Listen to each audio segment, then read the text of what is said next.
Wow, কি handsome ছেলেটা। এক কাজ করি, একে আমার ইনস্টাগ্রাম আইডিটা দিয়ে দিই, তাহলে এর সাথে আমার আলাপ হয়ে যাবে। আরে হ্যাঁ হ্যাঁ, কোথায় গেল? যাই, এবার দিয়ে দিই।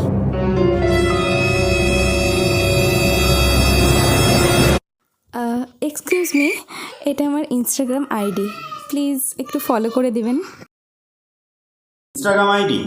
হ্যাঁ। তো আপনি কি ভাবছেন যে আমি ওরকম টাইপের ছেলে যে আপনার এই ইনস্টাগ্রাম আইডি থেকে আপনাকে ফলো করব, আপনাকে মেসেজ করব? ওই টাইপের ছেলে ভাবছেন আমাকে?